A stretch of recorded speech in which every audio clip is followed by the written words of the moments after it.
hello friends, welcome my channel Stay Cooking Samiyalisi. இன்னைக்கு நம்மளோட சேனலை பார்த்தீங்கன்னா நல்ல சுட சுடன்னு சாதத்தோட பாலக்கீரை பருப்பு கடையில் அப்புறம் பார்த்தீங்கன்னா நல்லா மொறுமொறு கிரிப்ஸியா இல்ல நல்ல காரசாரமான வாழைக்காய் வறுவல் தான். ஸோ ரொம்பவே சூப்பராக இருக்கும். இது வந்து சாதத்தோட பிசைஞ்சு நம்ம சாப்பிடும்போது பார்த்தீங்கன்னா நல்லா சுட சுட இருக்குது. இதோட கொஞ்சமாக வாழைக்காய் எடுத்து இதை மூணுத்தையும் வச்சு சாப்பிட்டா சும்மா செமையாக இருக்கும். ஸோ கண்டிப்பாக இந்த வீடியோ ஸ்கிப் பண்ணாதீங்க, மிஸ் பண்ணாதீங்க. வீடியோக்குள்ளே போயிட்டு இந்த பாலக்கீரை பருப்பு கடையில் அண்ட் வாழைக்காய் வறுவல் எப்படி செஞ்சன்றதை பார்த்து தெரிஞ்சுட்டு உங்களோட ஃபீட்பேக்கை என்னோட ஷேர் பண்ணிக்கோங்க. வாங்க வீடியோக்குள்ளே போயிடலாம். ஹலோ ஃப்ரெண்ட்ஸ், இன்றைக்கி நம்ம பாலக்கீரை பருப்பு கடையில் ரொம்ப சூப்பராக குக்கரில் செய்ய போகிறோம். அதுக்கு வந்து பார்த்திங்கன்னா நான் வந்து பாசிப்பருப்பு துவரம்பருப்பும் எடுத்திருக்கேன். இது ரெண்டும் சேர்த்து 100 கிராம் போல் எடுத்திருக்கேன். பாசிப்பருப்பு வந்து ஒரு 25 கிராமும் துவரம்பருப்பு 75 கிராமும் டோட்டலாக 100 கிராம் போல் எடுத்து நல்லா வாஷ் பண்ணிவிட்டு 2-3 டைம் இது எடுத்திருக்கேன். இதில் தண்ணி கொஞ்சம் கூட சேர்த்துக்கணும். இப்போ இதோட நம்ம வந்து ஸ்கின் ரிமூவ் பண்ண பூண்டு சேர்த்துக்கோங்க. நம்ம வந்து 1 பூண்டு அளவுக்கு வந்து சேர்த்துக்கோங்க. கொஞ்சம் அதிகமாக செஞ்சால் 2 பூண்டு, அது மாதிரி அளவுக்கு ஏற்ற மாதிரி நீங்கள் சேர்த்துக்கோங்க. இப்போ இதோட நான் ஒரு வெங்காயம் பெரிய வெங்காயம் வந்து கொஞ்சம் பெரிய சைஸாக கட் பண்ணி சேர்த்துருக்கேன். இதில் நல்லா டேஸ்ட்டு கொடுக்கக்கூடிய பச்சை மிளகா, இது வந்து நல்ல காரசாரமாக சாப்பிடணும்னா கொஞ்சம் அதிகமாக சேர்த்துக்கோங்க.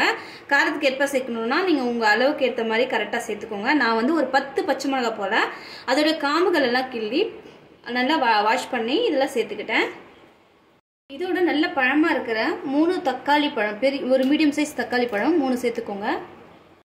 இப்போ ஒரு கட்டு பாலக்கீரையை சின்னதாக நல்லா க்ளீன் பண்ணி 2-3 டைம் நல்லா வாஷ் பண்ணிவிட்டு அதோட தண்ணியெல்லாம் ஃபில்டர் பண்ணி எடுத்து வச்சுருக்கேன். ஒரு கட்டுன்னா ஒரு 250 கிராம்லேருந்து 300 கிராம் வரும். ஒரு கட்டு கணக்கு தான் இங்கே கிடைக்கும். ஒரு கட்டு எடுத்திருக்கேன். ஒரு கட்டு கீரைக்கு இதெல்லாம் அளவு வந்து கரெக்டாக இருக்கும். இப்போ நம்ம வந்து அப்படியே வந்து கீரை எடுத்ததை நம்ம இதில் சேர்த்துக்கலாம். இப்போ இதோட ஒரு சின்ன கோலி சைஸ் புளி எடுத்திருக்கேன். இது நல்லா புளிப்பு தரும்.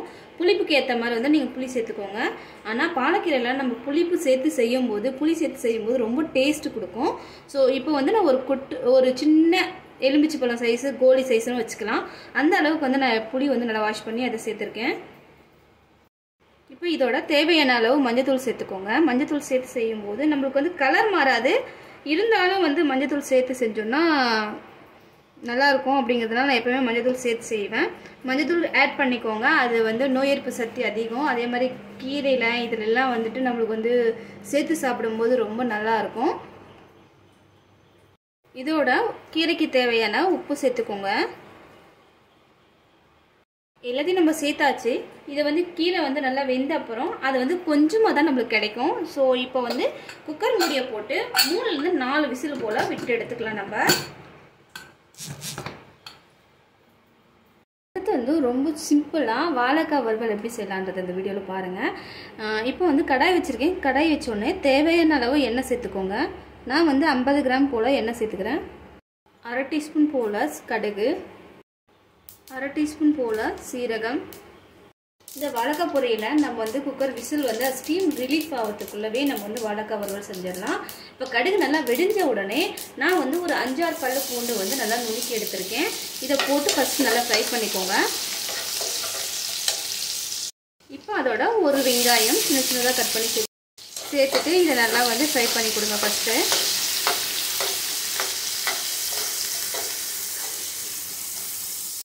இப்போ இதோடவே பார்த்தீங்கன்னா வாழைக்காய் 3 மீடியம் சைஸ் வாழைக்காய் நல்லா ரவுண்டாக கட் பண்ணி எடுத்துக்கோங்க.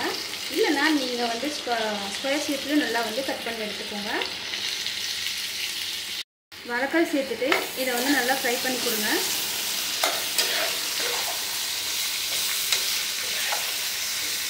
இது மாதிரி நம்ம வறுத்து கீரை குழம்பு, சாம்பார், ரசம் அந்த மாதிரி எல்லாத்துக்குமே இந்த மாதிரி வாழைக்காய் வறுவல் வந்து நம்ம செய்யலாம். ரொம்ப சூப்பராக இருக்கும். கொஞ்சம் வதங்கின அப்புறம் இப்போ வாழைக்காய்க்கு தேவையான உப்பு சேர்த்துக்கோங்க. இப்போ 1/2 டீஸ்பூன் போல் மஞ்சள் தூள், 1 டீஸ்பூன் போல் ரெட் சில்லி பவுடர், தனி மிளகாய் தூள் சேர்த்துக்கோங்க. இப்போ இதோடவே நம்ம வீட்டில் அரைப்போம்ல குழம்பு மிளகாய் தூள் அதவே சேர்த்துக்கோங்க.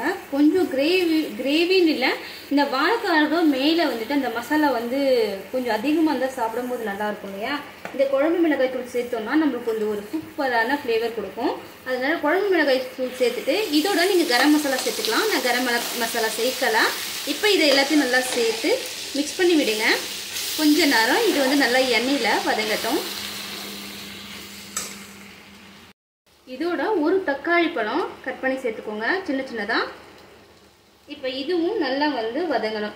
இப்போ நம்ம இந்த தக்காளி பழம் போட்டு வாழைக்காயை வந்து நல்லா வறுத்து விடணும். நம்ம தண்ணி எதெல்லாம் சேர்க்காம ட்ரையாக வறுக்கிறதுனால இந்த தக்காளி வதங்கி வரும்போது வாழைக்காவும் நல்லா வெந்துடும். 1 இல்லை 2 உங்களுக்கு தக்காளி பழம் நான் வந்து கொஞ்சம் பெருசாக சேர்த்துருக்கேன்.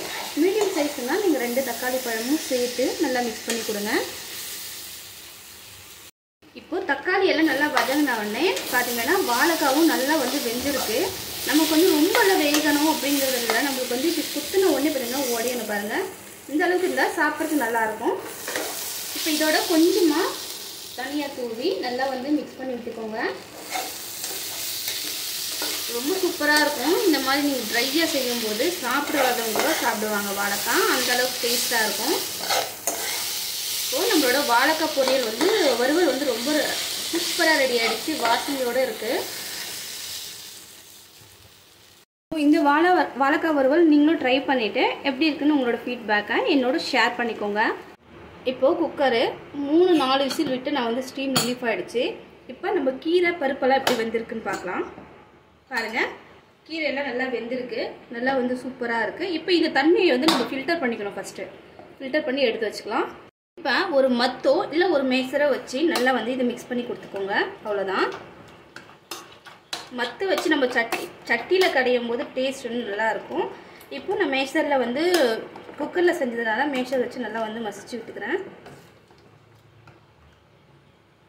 இப்போ நான் எல்லாம் ஓரளவுக்கு வந்து இந்த மாதிரி மசிச்சு எடுத்துக்கோங்க. மசிச்சு எடுத்த உடனே இப்போ நம்ம ஃபில்டர் பண்ணி வச்ச தண்ணி, உங்களுக்கு இந்த அளவுக்கு திக்னஸ் போதும்னா தண்ணி வேண்டாம். இப்போ உங்களுக்கு இன்னும் கொஞ்சம் சாதத்துக்கு இதுக்கெல்லாம் வேணும்னா நம்மளுக்கு கொஞ்சம் லிக்விடாக வேணும் அப்படிங்கிறதுனால நான் ஃபில்டர் பண்ண தண்ணியே கொஞ்சமாக சேர்த்துக்கிறேன். இப்போ இந்த அளவுக்கு நான் வந்து லிக்விட் சேர்த்து நல்லா மிக்ஸ் பண்ணி எடுத்துட்டேன். சூப்பராக வாசனை, அதாவது பாலக்கீரை வாசனை வந்து பருப்போடு வேக வைக்கும்போது ஒரு சூப்பரான ஃப்ளேவர் கிடைக்கும். இப்போ இது வந்து ரெடி ஆகிடுச்சு. இதுக்கு வந்து ரொம்ப அதிகமான தாளிப்பெல்லாம் கொடுக்க தேவையில்லை. ரொம்ப சிம்பிளாக எண்ணெய் கடுகு சீரகம் போட்டு ஒரு தாளிப்பு கொடுத்தோம்னா நம்மளோட கீரை குழம்பு ரெடி ஆகிடுச்சு. அவ்வளோதான். குட்டியாக தாளிப்பு பேனை எடுத்துக்கலாம். இதில் வந்து கொஞ்சமாக எண்ணெய் சேர்த்துக்கலாம். 1 ஸ்பூன் போல் கூட நீங்கள் சேர்த்துக்கோங்க, போதும். இதோட கொஞ்சமாக கடுகு, அதோட கொஞ்சமாக சீரகம், ஒரு 10 போல் வெந்தயம். இப்போ ஸ்டவ் ஆஃப் பண்ணிவிட்டு கொஞ்சமாக பெருங்காய பொடி சேர்த்துக்கோங்க. இப்போ இதையே கீரையோடு அப்படியே சேர்த்துக்கோங்க. சேர்த்துட்டு நம்ம அந்த தாளிப்பு பேனில் கொஞ்சமாக குழம்பு ஊற்றி நல்லா மிக்ஸ் பண்ணி இதோட சேர்த்துக்கோங்க. இப்போ லைட்டாக இது வந்து நல்லா சூடு ஏறட்டும். சூடு ஏறினோடனே நம்ம ஆஃப் பண்ணிடலாம். குதிக்கெல்லாம் வேண்டாம். லைட்டாக நம்மளோட குழம்பு வந்து கீரை குழம்பு வந்து சூடனோடனே கொஞ்சமாக வந்து தனியாக தூவிக்கோங்க. இது ஆப்ஷனல் தான். நம்மளோட கீரை குழம்பும் நல்லா சுட சுட சூப்பராக சிம்பிளாக இருந்தது. கண்டிப்பாக உங்களுக்கு பிடிச்சிருக்கும்னு நம்புகிறேன். ஸோ கீரை குழம்பும் வாழைக்காய் வறுவலும் ரொம்பவே உங்களுக்கு பிடிச்சிருக்கும் நினைக்கிறேன். ஸோ பிடிச்சிருந்தா என்னோட சேனலை சப்ஸ்கிரைப் பண்ணிக்கோங்க. ஸோ நெக்ஸ்ட் இன்ட்ரெஸ்டிங்கான வீடியோவோட உங்களை வந்து மீட் பண்ணுறேன். தேங்க்யூ, பாய், டேக் கேர்.